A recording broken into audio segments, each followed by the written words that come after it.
Power of innocency भोलेपन का महत्व है। क्योंकि जो भोलापन है यही अपनी ओरिजिनल वेल्थ है, यही संपदा है।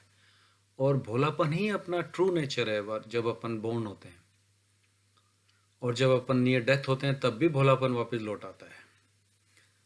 पर जो क्लेवरनेस है ये अपन अर्न करते हैं इन बिटवीन लाइफ में। ये अपन मैन्युफैक्चर करते हैं अपन। क्योंकि जो माइंड है, जो लाइफ जीते हैं अपन क्लेवरनेस से जीते हैं, इंटेलिजेंसी से जीते हैं और अपन फंक्शनिंग माइंड से करते हैं। तो जो ज़्यादा क्लेवर पर्सन होते हैं they totally work from mind. But mind can not be innocent. भोला नहीं हो सकता माइंड। माइंड तो तेज ही होगा। हार्ट से जो जीता है वो भोलापन है। हार्ट मतलब भोलापन। हार्ट का प्राइवेसी है भोलापन। तभी तो जो क्लेवर पीपल हैं वो जीते तो माइंड से हैं पर बताते हैं कि हम इनोसेंट है, भोले हैं। तो वो खुद ही डिवाइडेड होते हैं अपने से, स्प्लिट होते रहते हैं अंदर के अंदर ही। तो वो अनरियल है, वो रियल है ही नहीं। इसीलिए जो क्लेवर पीपल हैं अपन को लगता है कि वो यार ठीक नहीं है, वो थोड़ा सा डोजी पर्सन है। और जब बोर्न होते हैं तो अपन अटली इनोसेंट होते हैं और सब अपने को लव करते हैं, प्रोटेक्ट करते हैं, सपोर्ट करते हैं। इवन कि नेचर जो है वो भी इनोसेंट को सपोर्ट करता है। क्योंकि इनोसेंट का मतलब ही ये होता है कि नो गिल्टी। कोर्ट में भी जाओ तो क्या बोलते हैं? Innocent, he is innocent, he is no guilty. क्योंकि वो गलती कर ही नहीं सकता, उसको कोई उससे कोई रिस्क ही नहीं है, वो हार्म ही नहीं कर सकता कोई। बट जो क्लेवरनेस है, चतुराई जो है, वो इस तरह से सपोर्ट नहीं की जा सकती है। सपोर्ट नहीं है उसको इस तरह का। क्लेवरनेस, जो क्लेवर पर्सन है उसके पास खुद के अलावा किसी का सपोर्ट नहीं है।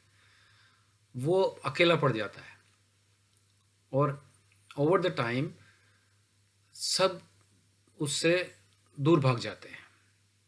और वो नेचर से कैसे फाइट कर सकता है? तो वो जो क्लेवर पर्सन है वो सदा के लिए जीत सकता ही नहीं है। हाँ, थोड़ा बहुत जीत गया कभी तो बात अलग है। तो अपन जो इन बिटवीन की जो एज है, अपन ज़्यादा हारते हैं और जीतते कम है। क्योंकि जो अपन क्लेवरनेस जो जीतते हैं उसका ये मतलब है कि अपन ने किसी को हराया है। We make someone loser. तो क्लेवरनेस हमेशा किसी को हरा के जीतती है। तो रियल विन क्या है फिर? जीतना क्या है? तो जीतना वो है मेरी समझ में कि जो ये करेज करेज कर सके कि मैं चलो लूज होता हूँ, मैं गिव अप कर देता हूँ, मैं हार मान लेता हूँ। Just try next time in relationship और एनी अदर आर्ग्यूमेंट। जस्ट छोड़ देना कि भाई ठीक है तू जीता, जस्ट गिव अप कर देना। ये भी पता है कि तुम राइट हो, फिर भी गिव अप करके देख लेना एक बार। तो एक्चुअली में अगला पर्सन फील गिल्टी करेगा और ये मान लेगा, ये डिजर्व हो जाएगा उसको कि यार मैं डिजर्व नहीं करता था इस विन को। तो एक्चुअली विन करने से तो लूज होता है और लूज करने से विन होता है इंटरनल वर्ल्ड में।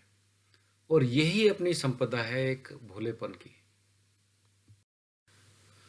और जो इनोसेंट पर्सन है वो, उसको कोई डर नहीं है, कोई फेयर नहीं होता है। क्योंकि जो अच्छा, उसको एक्सप्लेनेशन देने की भी कोई ज़रूरत नहीं है। क्योंकि जो उसकी इनोसेंसी है वो ही सब कुछ बता देती है, एक्सप्लेन कर देती है। तो जो इनोसेंट पीपल जो हैं वो स्टूपिड नहीं है। क्योंकि वो ये सोचते हैं कि सारे ही जन एक बहुत बढ़िया गुड हार्ट से जीते हैं।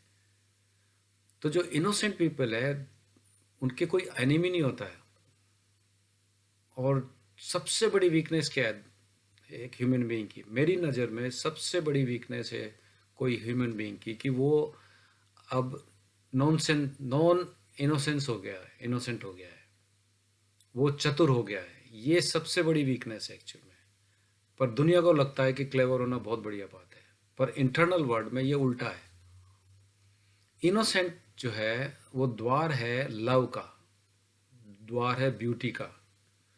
ये जो फेथ है, ट्रस्ट है, विश्वास है, ये सिर्फ इनोसेंट के साथ हो सकता है।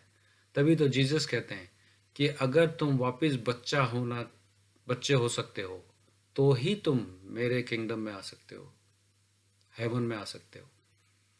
क्योंकि जो इनोसेंट पीपल है, ये कभी उसके साथ कोई रिस्क ही नहीं है। He can not harm, he can not cheat, क्योंकि उसको आता ही नहीं है, उसको वो सीखा ही नहीं है अभी तक ये सब चीज़ें।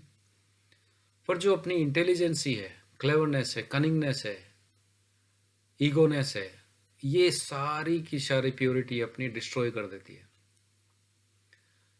छोटी सी वेल्थ कमाने के लिए। और ये जो प्योरिटी खोना है, ये ही अपना सबसे बड़ा पाप है। That is the original sin really.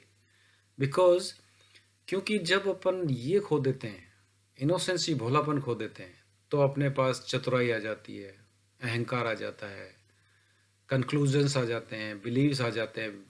ये सब चीज़ें सपोर्टेड बाय क्लेवरनेस, कनिंगनेस, ये सब चीज़ें साथ के साथ लौट आती है। और ये ही एक्चुअल में ओरिजिनल पाप है, यही रियल पाप है। तो कौन क्लेवर पर्सन को चाहता है? कोई भी नहीं चाहता रियली, बिकॉज वो रियल है ही नहीं। एंड वो जीता ही सिर्फ माइंड पे, एकदम सरफेस पे जीता है, तो वो कोई डीप रिलेशनशिप भी नहीं बना सकता। रिलेशनशिप भी बनाएगा तो माइंड से बनाएगा। और जब अपन बच्चे होते हैं या अपन मरने की अवस्था में आ जाते हैं, कहते हैं ना, बुढ़ापा बचपन का पुनः आगमन है, उस टाइम पे टोटली अपन वापस से इनोसेंट होते हैं, अटली इनोसेंट होते हैं उन अवस्थाओं में। पर वो जो अवस्था है, वो इनोसेंसी है, वो कोई काम की नहीं है, कोई वैल्यू नहीं है उसकी, उसके वर्थ नहीं है कोई भी, क्योंकि उस टाइम पे अपने पास कोई ऑप्शन ही नहीं रहता है, अपने पास कोई स्ट्रेंथ ही नहीं है। अपन उस टाइम पे अनकॉन्शियस स्टेट में आ जाते हैं, रहते हैं। तो रियल वैल्यू क्या है? रियल वैल्यू जब अपन पूरी स्ट्रेंथ में है, पूरे जवानी में है, तब भी अगर इनोसेंसी बरकरार रख लें, तो इससे बड़ी कोई वेल्थ हो ही नहीं सकती। तो जो सक्सेस पीपल है, जो भी तुम सोचो कि बहुत सक्सेस पीपल है, पढ़ना उसकी लाइफ, उसकी ज़िंदगी देखना, वो वापस से इनोसेंट हो जाएगा। और अगर वो इनोसेंट नहीं है तो अभी तक उसकी सक्सेस नहीं हुई है पूरी। तो पूर्ण सक्सेस का मतलब ये है कि वो पूर्ण इनोसेंट हो गया है। जैसे बुद्धा, जीसस, कृष्णा, और नॉर्मल पीपल भी, सेलिब्रिटीज़ को ले लो जो उस अवस्था में पहुंच गए, जो पूर्ण सक्सेस लगता है तुमको, वो इनोसेंट ही मिलेंगे। तो इनोसेंट का क्या मतलब हुआ? क्या मतलब हुआ कि इनोसेंट ह्यूमन बीइंग का? कि जो आज में जीता है, जो करंट मोमेंट में जीता है, जिसके पास कोई पास्ट नहीं है, कोई भूत नहीं है, कोई मेमोरी नहीं है, जो हमेशा वापस से नई जिंदगी जीता है, कोई कंक्लूजन नहीं है, कोई विश्वास नहीं है, कोई नोइंग नहीं है, कोई बाउंड्रीज नहीं है, वो इनोसेंट पर्सन है। तो होप ये बात अच्छी लगी होगी, समझ में आई होगी। और ऐसी ही टॉक मेरी और हैं यूट्यूब चैनल jogiworld.com पे। अगर अच्छे लगे तो फॉरवर्ड करना और लाइक करना। Thank you, bye.